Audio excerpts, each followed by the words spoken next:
in operation. Now it's like completely off.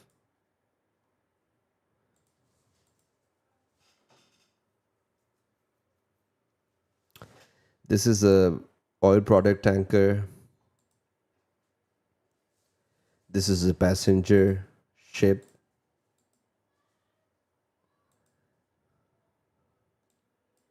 So it looks like completely empty over here. You see this area. So we've got traffic clogged over here. We've got traffic clogged over here. And if you zoom in, it's completely shut down. You see how many traffic is here in the Persian Gulf. And then here in the Gulf of Oman. But the strait is completely shut.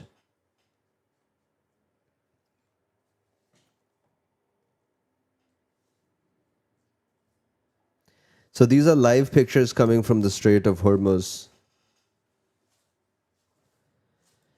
You see this empty patch? This means no work. We're zooming out. You see this traffic? You see this traffic?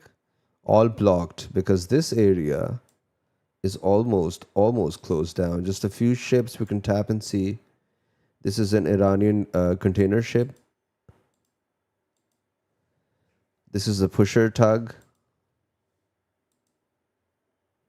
A fishing ship. A landing craft. Whoa. A deck cargo ship. Okay, we've got some action here as well. This is the Iranian landing deck and other ships. Another Irani fishing ship. So these ships can also be undercover. Iranis are really good at covering up a military ship and making it into an oil container. Another cargo ship, Irani. This is a general cargo ship. This is a tugboat. It looks like a Sunday here. It looks like working day here.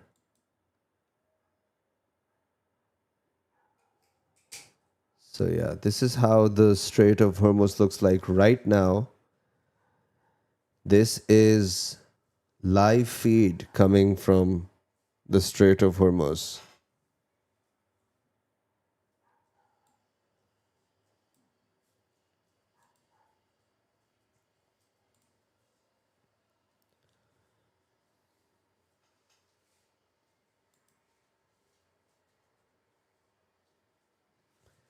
I'm going to take you back to the flight radar.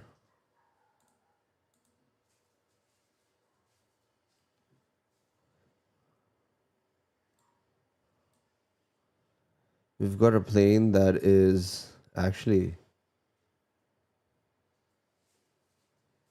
it's crossing the Persian Gulf and entering into Iran. Don't tell me. And this plane has no name, and it's an Air Force plane, United States Air Force plane.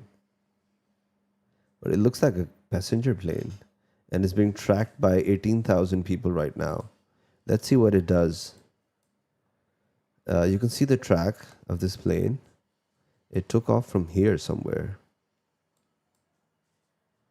Wow. It should be from the airbase. And now it's flying. It took a round trip from here, went into circles from in here, and then now it's over here. And you cannot tell where it's going.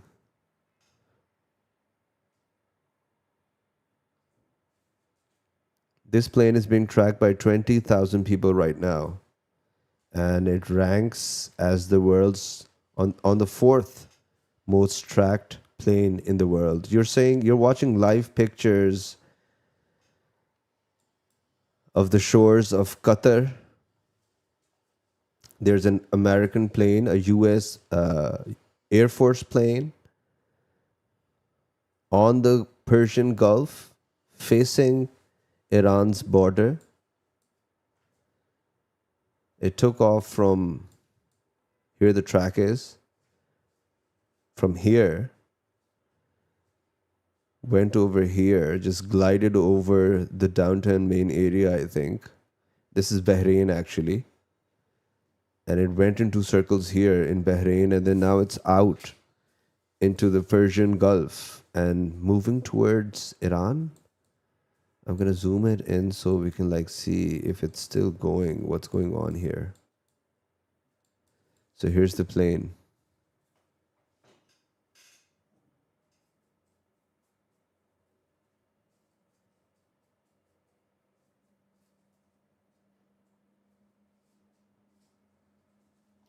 What is this guy trying to do?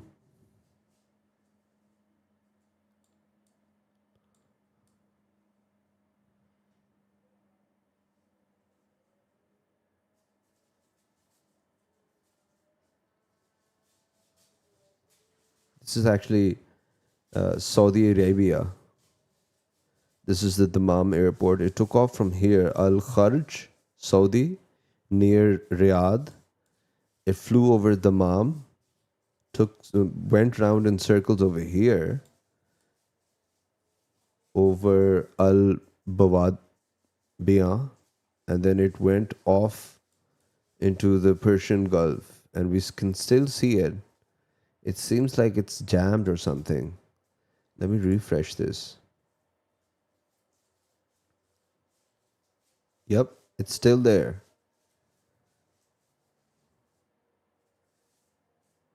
This is the world's fourth most tracked plane right now. 24,000 people are watching this plane moving over the Gulf.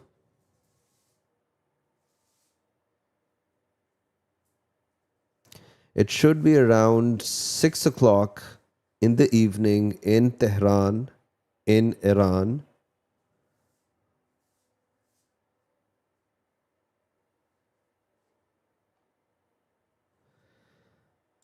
I'm going to leave you with this for a moment and be right back.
So you just give a message, live flight not found. What?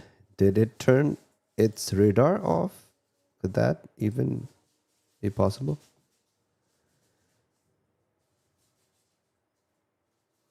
So this was the history of the plane.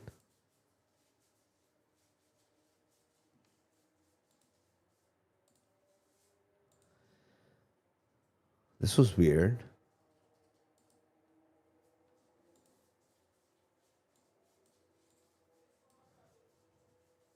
So here it is.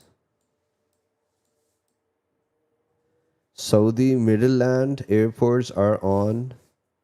The Jordanian airports are on. This is the Royal Jordanian plane. Another Royal Jordanian plane. And another one. All of them took off from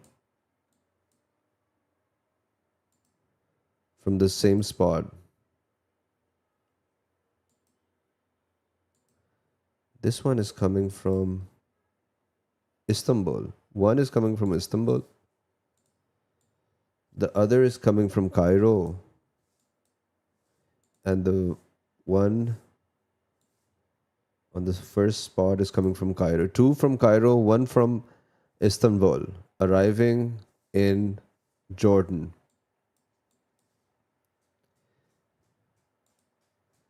All of these are Jordanian, Royal Jordanian.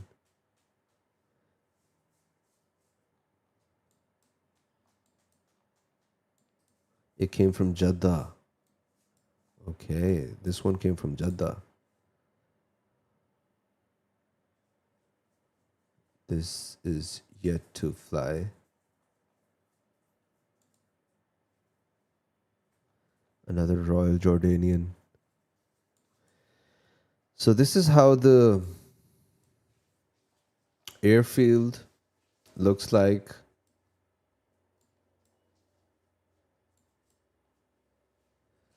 And where is that fielding plane? Is it still there? I think it's, yep, it's still there. This is the cargo plane, and it's coming from Germany.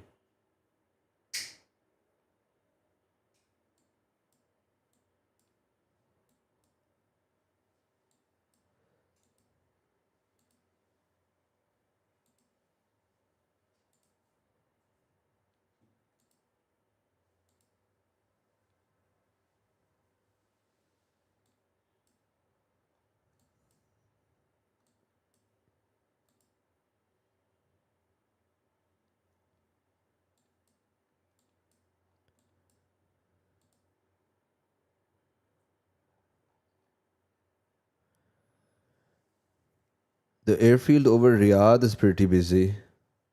The midland of Saudi Arabia is being used to sail across to the other side.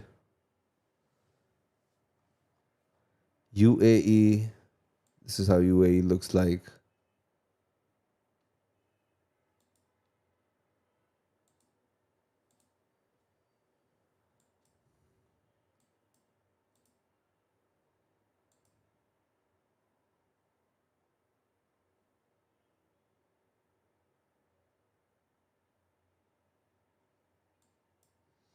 This plane just took off from here.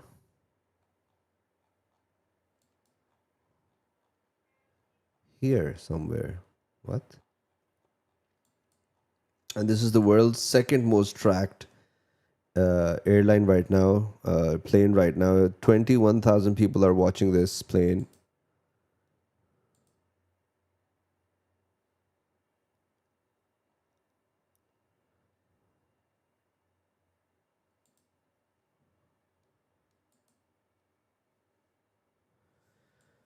So this is the airfield around Iran and in the Middle East. We've got military planes, we've got private planes flying around. I'm going to take a few comments of yours. Yeah, QWERTY, we just saw the Red Sea traffic.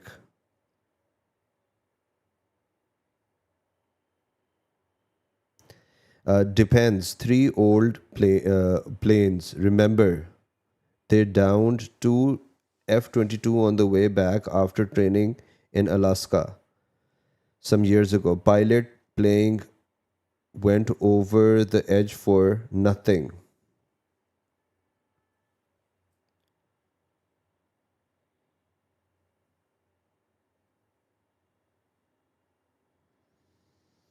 So we're going to move on to X now and show you some footages of what happened over the night in Israel and other big news.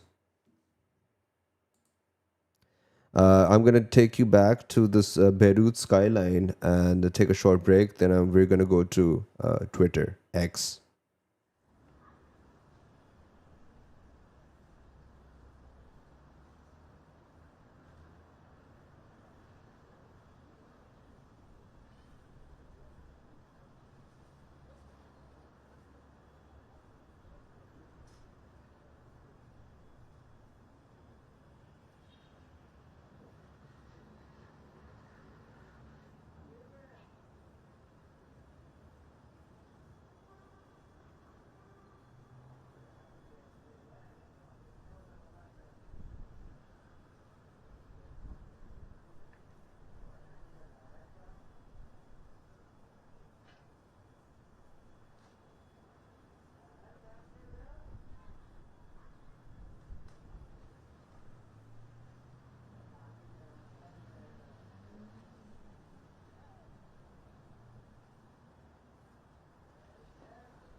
Okay, guys, we're back.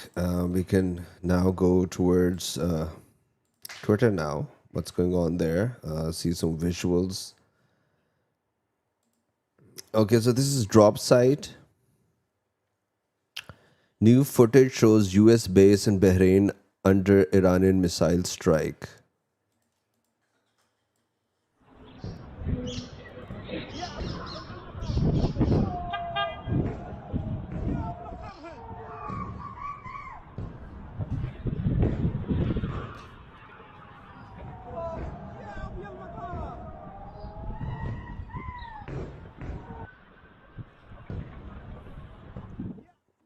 They're just moving in there unchallenged, almost unchallenged.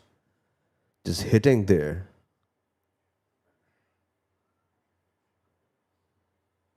Why isn't there any interceptor? Okay, so there's just one going up there. That's it. And then a barrage is coming down.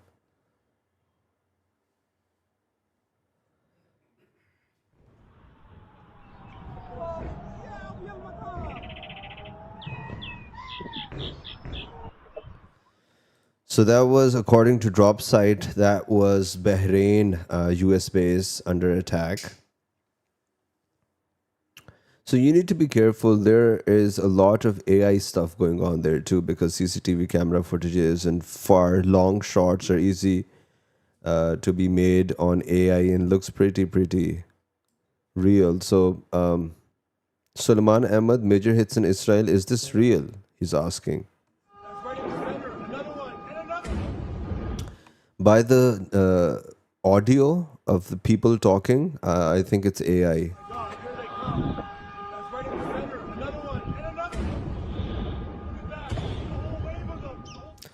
So, and the pattern of the smoke, the blazing tail, that's also not. So we're gonna move on. This is Carl Zha.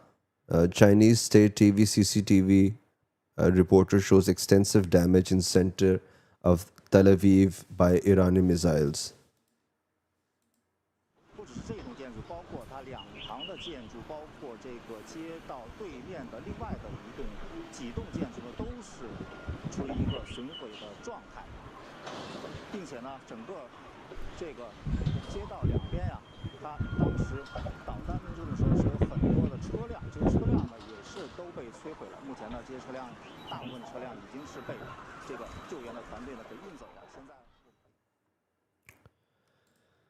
So, okay, we got great reporting by CCTV. This is Mario, precision strike by an Israeli aircraft. Okay, so this is a Sky News reporter holding accountable the foreign minister of Israel.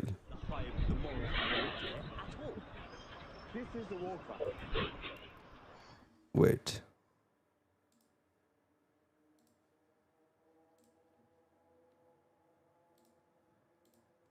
Okay, yes. This is a war crime. Targeting civilians, targeting elderly women, killing, murdering her caregiver from the Philippines. And the Iranian regime is targeting not only us in Israel, they are targeting the entire region. What about the 100 or so schoolgirls in Iran that are being killed in a strike there? And this must stop. This must be stopped, and this is what we're trying to do. Yes, next question, please. But what about those Iranian let's schoolgirls? allow others. Please. I'm Lomas from. But your prime minister is a wanted war criminal. You don't have the moral high ground here at all. This is a war crime. This is a war crime. Targeting civilians, targeting elderly women, killing, murdering her caregiver from the Philippines. And the Iranian regime is targeting not only us in Israel, they are targeting the entire region. What about the 100 or so schoolgirls in Iran that are being killed in a strike there? And this must stop. This must be stopped, and this is what we're trying to do. Yes, next question, please. But what about those Iranian let's schoolgirls? allow others. Please. I'm Lomas from. Let's allow others, he says. I think he's gonna get his passport visa cancelled or something like that. So we just saw that. This was early in the morning, 11 hours ago. Traffic, little bit of traffic was still on, but now it's completely jammed, as we just saw. These are pictures of an American pilot which came down in, I think, Kuwait. And this is how the locals were treating it, the pilot.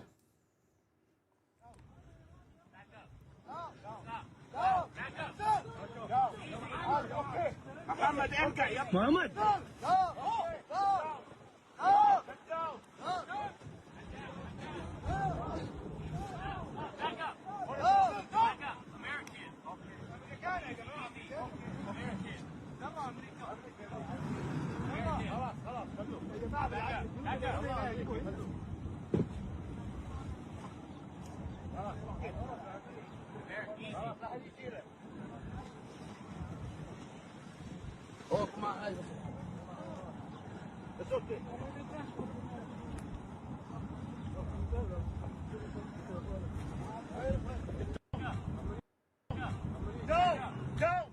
So the smoke coming from in the background, the black smoke, I think that was the aeroplane, his jet that came down.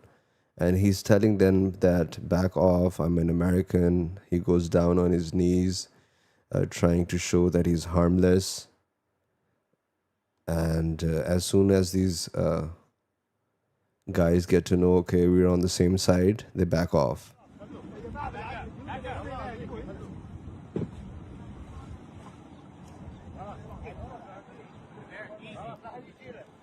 So they probably, on the cars, they just probably followed this parachute. Saw a guy coming down and just followed him all the way and saw who he was. So this also goes to show that a fighter pilot is nothing without his jet.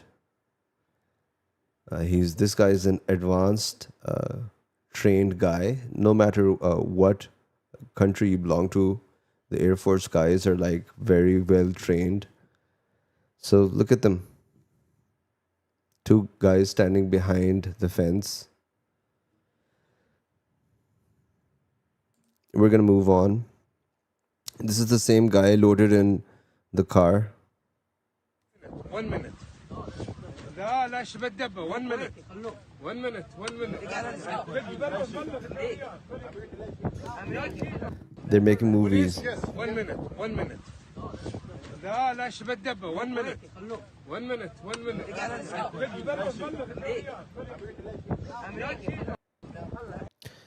Okay, let's move forward. Beautiful, impressive fireworks show taking place in Israel right now. So this video was very questionable. A lot of people thought this is. I still think that this is partly AI generated and partly it is right.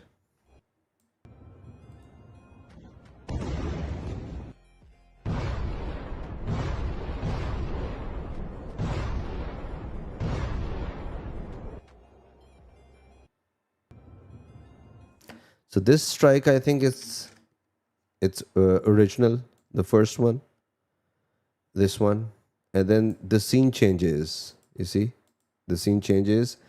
This is a mobile phone right in front of the camera. You mean that the guy had Facebook Ray-Ban glasses, Meta glasses on? He was recording it with his glasses? I don't think so. And then in the same clip, the smoke. The mushroom, it's unreal. Look at that. Look at that. I think I've seen this somewhere in some sort of a video. And then this looks real. And that's it.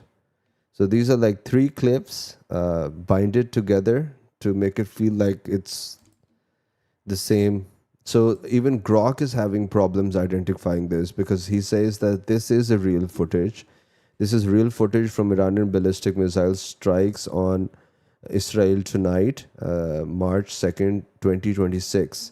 He is the Grok is saying this because this is a mixture of 3 clips out of one which is sort of AI generated. So it is Grok is actually saying that the Iranian ballistic missile strikes did take place. It's not like specifically confirming this video footage, and even if it is, it's not talking about the video footage in between that weird cloud of smoke coming up. So Grok is again and again saying that this is real footage. So okay, we're gonna move on. Scott Riddle, let's see what he says. Military officer knew. No, I was only a boy soldier. You were an important military officer. Nobody in the world knows more about war and military matters than you. So give us a reading on how well the Iranian response is going.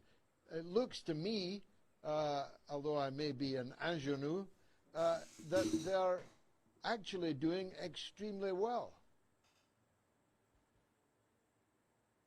Again, lacking specific data on the exact targets hit and on the number of missiles launched. I don't have access to the Iranian battle plan.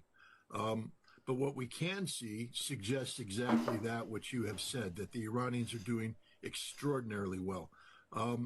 We have to be careful about evaluating missile launches and missile intercepts. We see data coming out of Qatar that suggests they've been very successful. But once again, we don't understand the Iranian way of war, because most of the missiles Iran has launched are designed to be intercepted. Most of the missiles Iran's launched are designed to absorb interceptors. Most of the missiles Iran launches are designed to confuse the radar systems of the integrated anti-ballistic missile defense systems. And then Iran comes in with the killer touch at the end and hits the targets they want to hit. So if we evaluate Iran on the totality of the missiles launched, we would say they have about a 33% success rate. If we evaluate them on the missiles that need to hit the targets Iran wants them to hit, the success rate is close to 100%. And these targets are devastating in terms of what they're hitting. They're destroying American radar systems worth hundreds of millions of dollars, in one case, $1.1 billion. By the time they're finished with the United States, the price tag on infrastructure lost will be over $100 billion. $100 billion of American infrastructure that will be destroyed in the Middle East. And the price tag for the Gulf Arab states can go up as equally high if they want to continue this nonsense and pretend that the United States has some sort of legitimate function in the Middle East today. The United States does not. Israel is also paying a very heavy price. One has to be careful about reading what one reads on the internet, because the quality control filter isn't necessarily there. But it appears that the Iranians struck a building, and that building contained Israeli officers who were carrying out a conference about this war. The location of that building had been selected by the Israelis in the morning, meaning that by striking this building and killing the people inside, Iran not only proved that they had the capability to penetrate Israeli air defense at any time. This building was selected because it was supposed to be ringed by sufficient air defense systems. But Iran also showed that they have the ability to collect intelligence information, highly accurate intelligence information about the most sensitive topics in Israel, and respond in a timely fashion, killing the Israelis involved. This, more than anything, scares the Israelis, because they now know they are all literally dead men walking. We might as well get Tom Hanks to go into Tel Aviv and walk down the street and shout it out. Dead man walking, because that is Israel today. The Iranians will not let up. The Iranians have the capacity to sustain this fight. Benjamin Netanyahu warned Donald Trump that if you're going to pull the trigger on Iran, you have to kill Iran, terminate the conflict before 700 missiles impact on Israeli soil. Too bad, so sad, Bibi baby, because you're going to get burned. The Iranians are coming in with everything they have, and there's not a damn thing you can do to stop it. Scott, sometimes our children ask the most blindingly obvious but most profound question. So let me pass my eldest son's question on to you. Once I told him how I thought the war was going, he asked the pretty obvious question, why then did they do it? Why did the United States and Israel launch a war which you say they were bound to lose, and looking at the pictures so far, it seems you were right. They are losing it. The reason why we launched this war is because of the ignorance of the people who planned this war, ignorance about war itself. Understand there's outside of the Joint Chiefs of Staff, there's very few people surrounding Donald Trump who actually have firsthand experience in war or the art of war. These are politicized dilettantes. The closest one you get is Pete Hegseth, who is nothing more than a glorified battalion operations officer and a reformed alcoholic who is probably best left sitting behind a Fox studio camera than actually trying to lead people. But hey, he can bench 315 pounds, so God bless him. But these are the people advising the president. They are simplistic people. They are foolish people. They are stupid people, fundamentally stupid people, and they are ignorant beyond belief. They have fallen victims of their own ignorance. These are people, Scott Bessent, setting off demonstrations by collapsing the value of the real back in December 28th. And then bragging about it at Davos, how he is the one responsible for creating demonstrations. Then the demonstrations get magnified by Mossad, by the CIA, by selective videotaping of violence, and then projecting it out here to the echo chamber that is the American social media environment. And we started believing that there's actually a critical mass of Iranian people in Iran ready to rise up and remove the theocracy from power, because we created a situation where a handful of people unveiled the flag of the monarchy, shouted death to Khamenei, and then we broadcast it here, and we said, they're ready, and Trump believes this nonsense. So he was told, if you decapitate the regime, you bring down Khamenei, the people will rise up. He actually believed this. And then he bragged about it. Openly bragged about how I am tracking Khamenei. He should leave the country because I'm going to kill him. Does he not understand that Ali Khamenei volunteered to die on the first day of the war? Ali Khamenei was at home in his residence, knowing he was being hunted down by the United States, knowing he was being targeted by death. He was surrounded by fellow shaheeds who also knew that they were going to die. But they also understood that there was a purpose in their death, because by dying, they entered into martyrdom. And the Iranian people are in the streets, but they're not shouting death to Khamenei. They're shouting long live the martyr Khamenei. That's why we lost the war on day one. This was a trap set by the Iranians on day one by a people of faith. Donald Trump wouldn't even know what a Shia is or what a Twelver is. He doesn't know who Hussein is. He doesn't know who Ali is. He has no clue what the Battle of Karbala is. And yet he fell into a trap where all of this is relevant. He assassinated or facilitated the murder of the second most important man in the Shia faith, Ali Khamenei. This is the equivalent of killing the Pope if you're Catholic, killing the Archbishop of Canterbury if you're British, killing the head of the Orthodox Church, Kirill, if you are Russian. And Donald Trump doesn't understand this. If the purpose of this operation was to get the Iranian people in the street, Donald Trump succeeded. But he got the wrong people in the street for the wrong cause. The people of Iran today are rallying in support of the Islamic Republic. The Islamic Republic is invincible at this moment because you can't kill people who are ready to die for their cause. And the Shia of Iran, who are defending the Islamic Republic, are prepared to a man, to a woman, to become martyrs in the cause of their faith. And it is the Islamic Republic of Iran that they are defending, not just their land, not just their culture, not just their history, but their faith. Donald Trump lost this war, the first missiles that impacted the ground in Tehran. Wow, that was Scott Ritter. We're going to move on.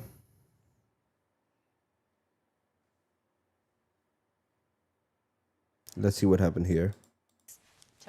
What consequences should there be? Because under religious freedom laws, apparently these can be held, but you've got the Premier saying it's terrible. Yeah, well, I think it's a bit arrogant of the Premier to say to a religious organisation, you can't mourn your spiritual leader, right? Because that's essentially what they're doing. Whether you agree with what they stood for or not, is he going to do it to the Catholic Church, to Buddhists, to synagogues and to other things if their leaders are doing something he doesn't agree with? Is there a difference, though, when he's accused of murdering 30,000 people and executing young boys who may be gay? Well, hang on a minute, but they called him a tyrant, right? But a tyrant is someone who bombs a school and kills 160 children, which is what happened in Iran recently when America and Israel bombed Iran, right? So that's tyrant behaviour. Or when the IDF flattened Gaza and 60,000 people were killed, that's a tyrant activity. So if you're going to condemn one group for killing, condemn everyone for all killing around the world, right? Don't just pick one religion or one group and say, I condemn what you've done and you can't mourn, you know, the death of your spiritual leader when other countries and religions have killed also. Okay, so... Okay, that was a good one.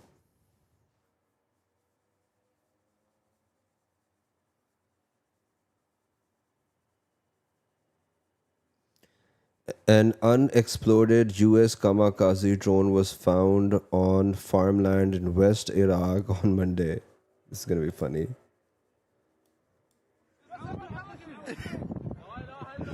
سفيان بدر يلا لا تعال شيل هنا تعال شيل هنا شيل بالله شيل بالله راح شيل بالله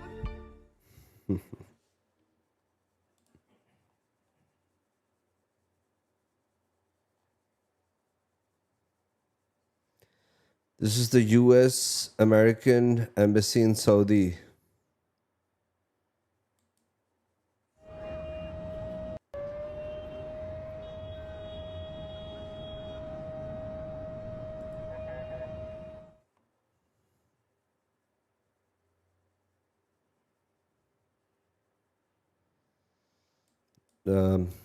Some other airstrikes, missile strikes, Iranian missile strikes on Israel.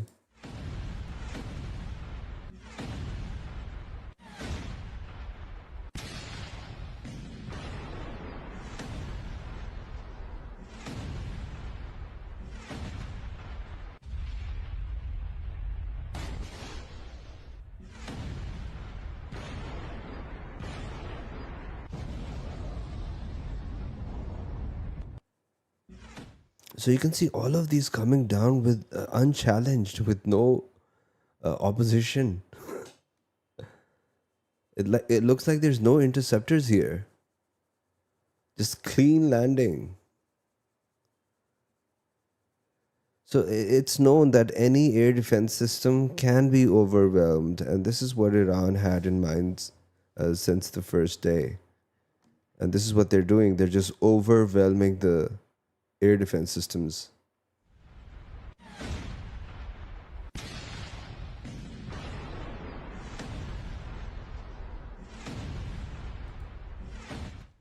We're going to move on now.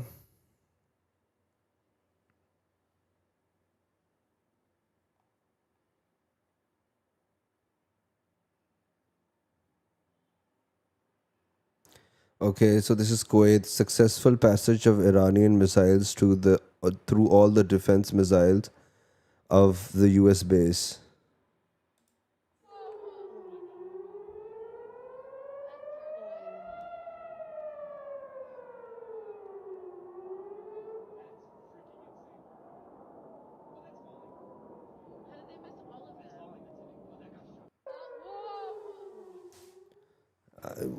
There's something wrong with the defense now. I mean, very few interceptors have caught missiles coming down. Video from San Antonio, Texas. What could be going on? The Chinooks flying over San Antonio's. Okay, yeah, so this is what I was talking about, finally. That was the point. Now, that wasn't a risk from the Israeli standpoint. That was the point. That was the point. They wanted to diminish the Gulf, and in 2 days they have. And I think anyone who likes decency and order and cleanliness is hoping that the Gulf will recover. The Gulf is not a threat to us. We have military bases in these countries. These are some of our closest allies. All of them are closer allies than Israel, by far. They're our friends, but they've been really hurt. And in a place like Dubai, which is basically part of a country, it's an emirate within the United Arab Emirates, but it's also it's a luxury brand, basically. People go to Dubai because it's beautiful and rich and clean, and above all, because it's safe and orderly. It's got the busiest airport in the world. You start seeing video on Instagram of smoke in the Dubai airport, and you're like, I think I'm going to Cabo this year. Oh, sorry, drug cartels. Whatever. Maybe you go to Sedona this year. It really, really hurts these countries. And Israel wanted to hurt these countries. That's the point. Wanted to hurt these countries. Wanted to sow chaos and disorder because they are rivals of Israel. So it's probably not, hasn't been reported, but it's a fact that last night in Qatar and Saudi Arabia, authorities arrested Mossad agents planning on committing bombings in those countries. Now, that's weird. That doesn't make any sense.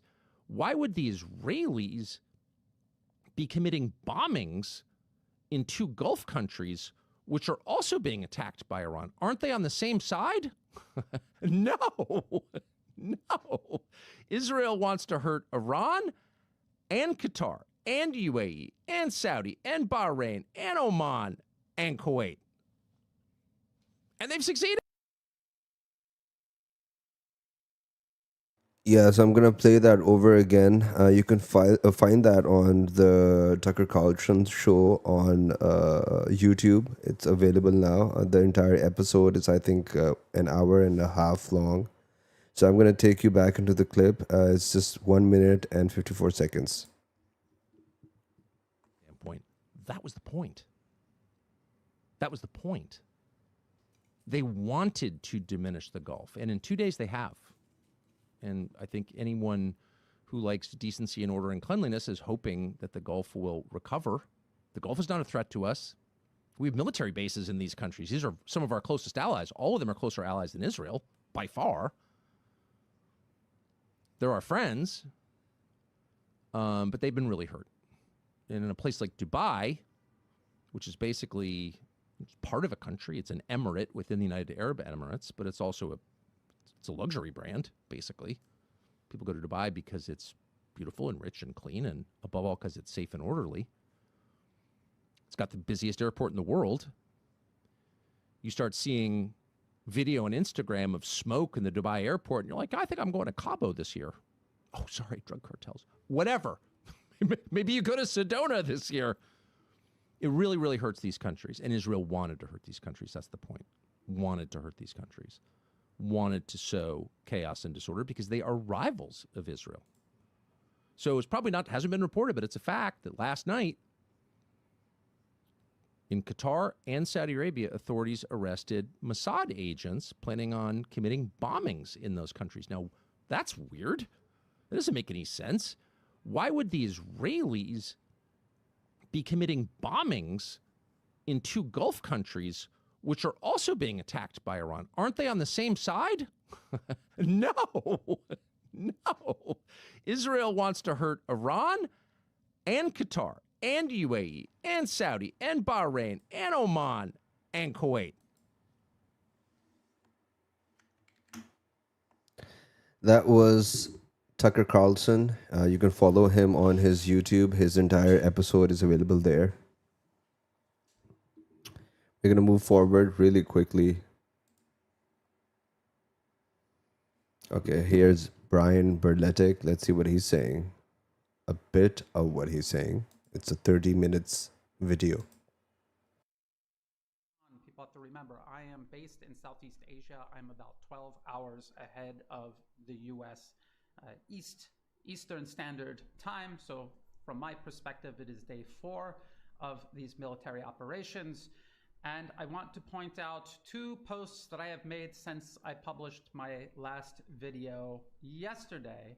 And if you go over here to X, but I also published this on my post section on YouTube and also on Telegram, I have 2 posts here. One is about why China is not intervening to stop the U.S. war of aggression against Iran. I'm going to get into that in just a moment. But first, I want to address what is going on with this conflict against Iran right now. Right now, as we speak, Iran continues to carry out regional military operations, highly coordinated, very effective, long-range ballistic missile and drone strikes across the entire region, striking as far as Israel, Jordan. This is on the furthest reach of the Middle East toward the Mediterranean Sea. They're also striking U.S. military facilities and now economic facilities. You guys can follow him for more details and updates. We're going to go back to the flight radar and see what's happening over there. Just going to refresh this.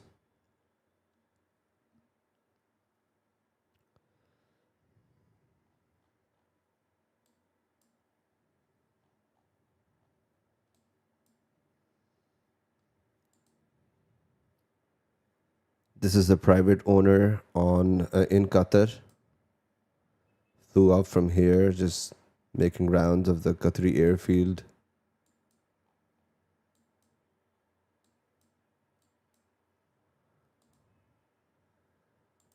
Here it is.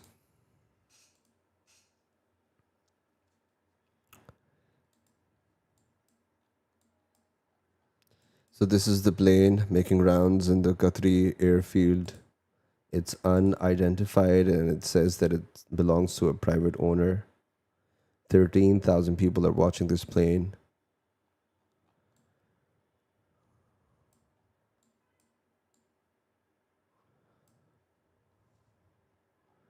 So this is the Dubai airport and the flight just took off from Dubai, Air Arabia. So the people who know Dubai airport, it usually looks like something like this. No, this is nothing. It's probably the most busiest airport, and right now you can just see a plane. And then the Abu Dhabi airport is completely shut down. This is what's happening in Qatar. I think the quadcopter is off now. Wow, that's something new. It took like around 12 hours.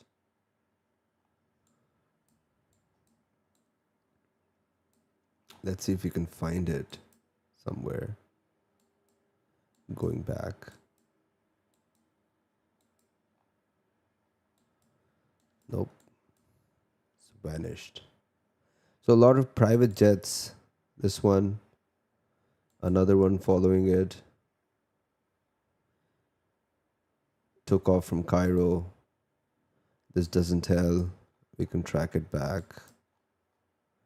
It took off from Istanbul and it's flying over mid Saudi Arabia. It doesn't tell where it's going. Muscat looks pretty busy. There's a lot of ambulances and emergency vehicles here. Air France has landed or either taking off. Yep, both flights, Air France. What kind of a plane is this? So France Air Force, we can see the plane. It took off from here somewhere. Oh no.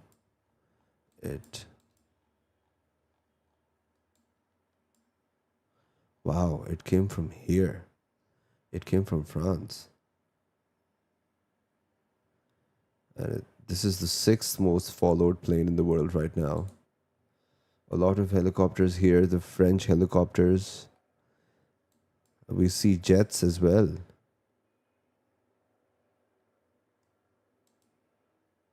So there's a lot happening in the French air field. France Army. This is another jet. It's not registered. It came from here somewhere. So Europe is pretty busy. I think the refueling and even the takeoffs, some of the takeoffs are happening from Europe now. American planes, especially the cargo and the refueling planes. So we're going to follow that Air France plane. I hope we can find it now.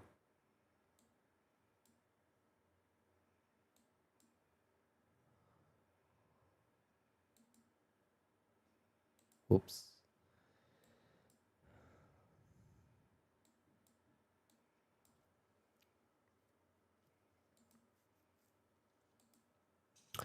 So this is how it looks as night falls in this region.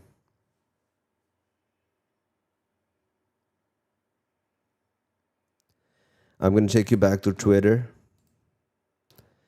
Refresh the page and see what we have, and then I'm going to sign off.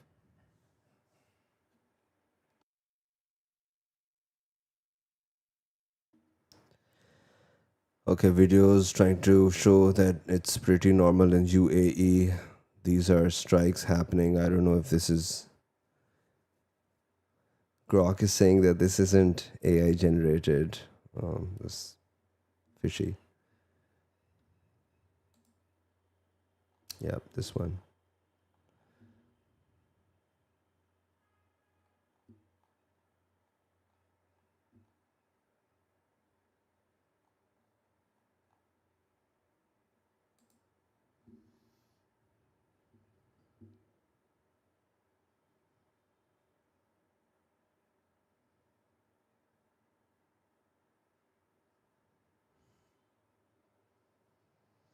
So this is Associated Press saying a commercial airplane was seen taking off in Beirut as Israeli airstrikes hit the Lebanese capital.